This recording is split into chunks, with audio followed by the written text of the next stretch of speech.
Throughout history, humanity has pushed the boundaries of what's considered edible. From desperate survival foods to bizarre delicacies of the elite, our ancestors had a creative palate. Today, we're diving deep into the culinary history books to uncover 20 ancient foods you probably never eat today. But believe me, they actually did. Let's start in ancient Rome, with a condiment so beloved it was the ketchup of its day. It was called garum. The fact? It was a sauce made from fermented fish guts. Yes, you heard that right. Guts, blood, gills, the works.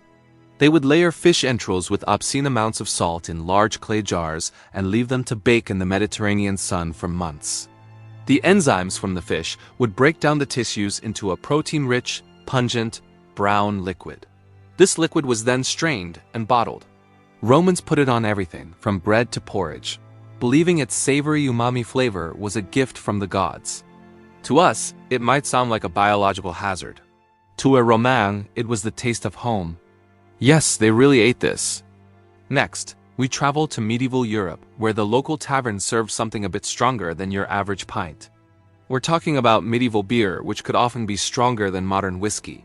In an age before reliable water purification, beer was the safer, more caloric choice for everyone, including children.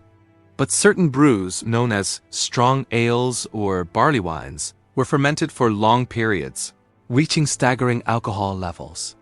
Without modern distillation, this was one of the most potent alcoholic beverages available. Imagine quenching your thirst with a thick, syrupy brew that could knock a grown man unconscious after a few sips. It wasn't just for a good time. It was a meal in a mug. Brace yourself for this next one. We're heading to the Aztec Empire. The Aztecs mastered the cultivation of corn, a staple of their diet, but their preparation method was intense. They boiled their corn in a solution of water and slaked lime, a caustic alkaline substance that can cause severe chemical burns to human skin. This process, called nixtamalization, was a stroke of genius. It unlocked essential nutrients like niacin in the corn, preventing diseases like pellagra. It also softened the kernels, making them easier to grind into the dough for tortillas. But the fact remains, they were essentially bathing their food in a skin-burning liquid. It's a testament to their incredible understanding of chemistry, but one you wouldn't want to try in your home kitchen without a pair of industrial-grade gloves. Now let's venture north to the lands of the Vikings. Life in Scandinavia was harsh, and when crops failed and winters were long, you ate what you could find. This often meant turning to tree bark bread. Vikings would strip the inner bark from trees like pine, elm, or birch, dry it, and grind it into a coarse flour. This flour was then mixed with whatever real grain they had, or sometimes just moss and water, to form a dense, nutrient-poor loaf. It was pure survival food, something to fill a starving belly when there was absolutely nothing else. It tasted bitter, was tough as leather, and offered very little in terms of nutrition, but it was better than starvation. A grim reminder that for much of history, eating wasn't about pleasure, but survival. From a food of desperation to a medicine of desperation. In ancient Egypt, if you got a cut or an infection, your doctor might procure your poultice, moldy bread. The Egyptians observed that applying mold-covered bread to wounds sometimes helped them heal faster and prevented infection. Without knowing anything about microbiology, they had stumbled upon the antibiotic properties of penicillin, the very fungus that grows on stale bread. So they would intentionally let bread go moldy and then slap it directly onto an open wound. It was a gamble you could be introducing a helpful mold or a deadly one. It's a strange and frankly disgusting precursor to modern antibiotics. Let's head to ancient China for a delicacy that truly tests the boundaries of time and taste.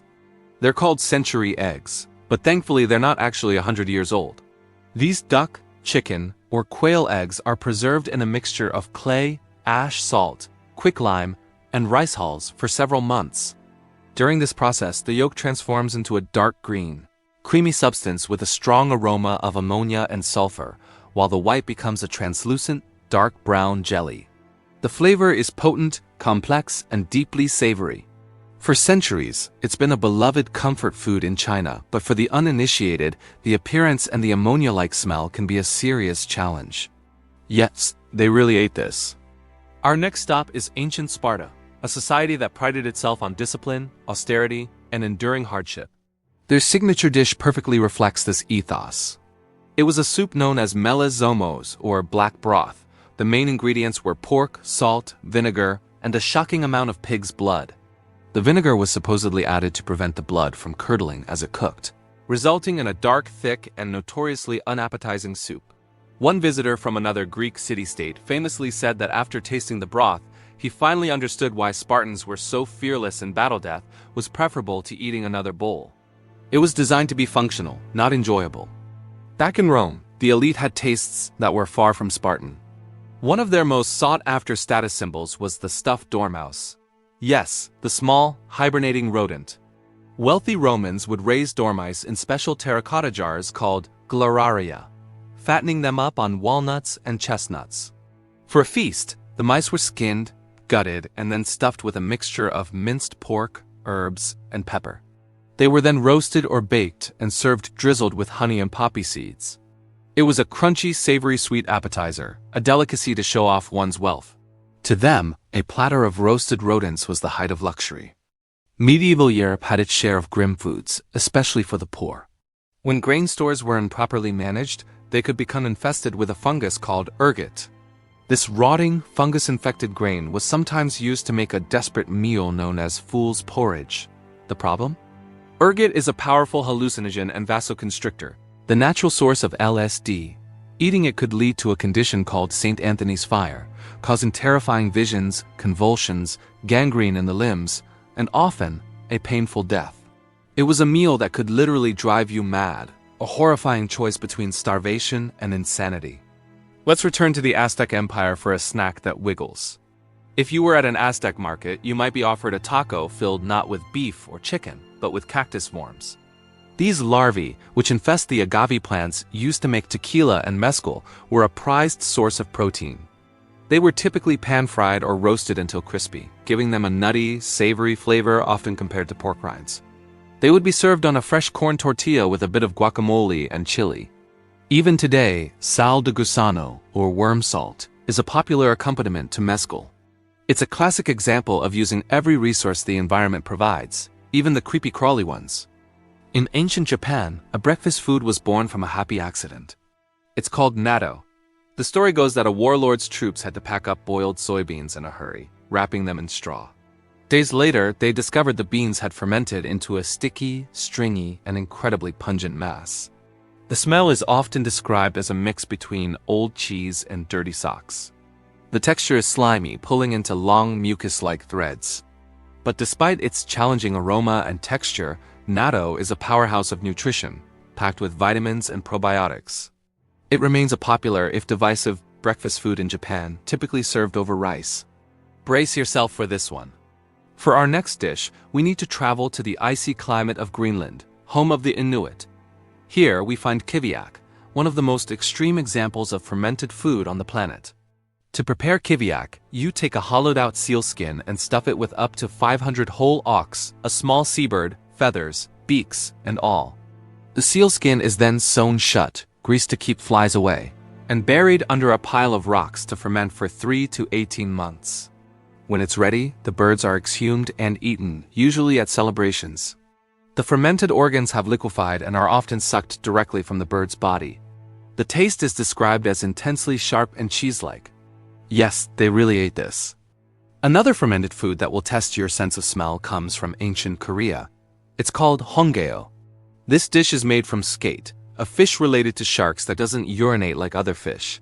Instead, it expels uric acid through its skin. When the skate is left to ferment for weeks or months, this uric acid breaks down into ammonia. The result is a chewy, cartilage-like fish with a smell so overpowering it's been compared to an outhouse or industrial-strength cleaning products. First-timers often have to breathe through their mouth to avoid the pungent fumes. It's considered a true Korean delicacy, but one that requires a very, very brave palate. Let's head back to Rome for a nightcap. Feeling stressed? Can't sleep? A Roman physician might prescribe you a glass of lettuce wine. The Romans believed that the wild lettuce plant, a distant relative of the stuff in our salads, had sedative properties similar to opium, thanks to its milky white sap. So they would either infuse the plant directly into wine or mix its sap with wine to create a medicinal beverage. While it likely had a mild calming effect, it was a far cry from a powerful narcotic. It was ancient self-care, a way to unwind after a long day of, well, being a Ramah. Assyrian kings in ancient Mesopotamia liked their food to look back at them. One of their royal dishes was a hearty sheep eyeball stew. The entire sheep's head would be boiled to create a rich broth, and the eyes, considered a delicacy, were a key part of the meal. They were prized for their unique gelatinous texture. Imagine being served a bowl of stew and seeing a pair of boiled eyes staring up at you. For the Assyrians, it wasn't just food. It was a symbol of power, a way to consume the entire strength of the animal. Let's visit a medieval banquet, where the entertainment was baked right into the food. A popular centerpiece was the 4 and 20 blackbirds baked in a pie. This wasn't just a nursery rhyme, it was a real dish. A baker would construct a massive pie crust with a hollow interior and a few hidden holes. Live birds would be placed inside just before serving. When the host cut into the pie, the birds would fly out, astonishing the guests. The pie itself was usually filled with a standard meat filling, but the spectacle of living creatures emerging from dinner was the main event. It was the ultimate medieval party trick. In ancient Celtic lands like Ireland and Scotland, they had a unique way of preserving butter. They would pack large quantities of it into wooden containers and then bury it deep within a peat bog. This was known as bog butter. The cool, low oxygen, and highly acidic environment of the bog preserved the butter for years, even decades or centuries. Over time, the butter would undergo a chemical transformation, losing its dairy-like taste and developing a waxy, pungent flavor more like an aged cheese or animal fat. Archaeologists are still finding caches of this ancient butter today, a buried treasure from a long-lost world. Beer is one of humanity's oldest beverages, but early versions were a world away from what we drink today. In ancient Mesopotamia, one of the first forms of beer was a sour milk beer. Lacking knowledge of specific yeast strains, brewers relied on wild fermentation. This meant that lactobacillus bacteria, the same kind that sours milk and makes yogurt, often got into the mix. The resulting beer was thick, porridge-like, and had a distinctly sour, tangy flavor. It was unfiltered and full of grain sediments, so they often drank it through long straws to avoid the chunky bits at the bottom. In many parts of ancient Africa, insects were, and still are, a vital source of protein. One ingenious creation was termite bread. After a rain, when termites would swarm from their mounds, people would collect them in massive quantities. The insects were then roasted and ground into a high-protein, high-fat flour. This flour could be mixed with water to form a paste or baked into a type of bread. It was a nutrient-dense food that made use of a readily available resource, turning a swarm of pests into a life-sustaining meal. Finally, we end with a familiar favorite, but with a spicy, ancient twist. The Aztecs revered chocolate, but not as a sweet treat. They consumed it as a bitter, frothy drink. To make their hot chocolate, they would grind roasted cacao beans with water, and then add chili peppers for a fiery kick and ground corn to thicken it into a gritty, porridge-like consistency. It was unsweetened, intense, and believed to be a powerful aphrodisiac and energy booster, reserved for warriors and the nobility. It was less of a comforting beverage and more of a powerful, spicy stimulant. From fermented guts to eyeball stew, the history of food is a wild journey. It reminds us that what we consider normal is just a tiny snapshot in the vast timeline of human taste. These dishes might seem disgusting now, but for our ancestors, they were tradition, survival, and even luxury. It makes you wonder what people 1,000 years from now will think of our favorite foods.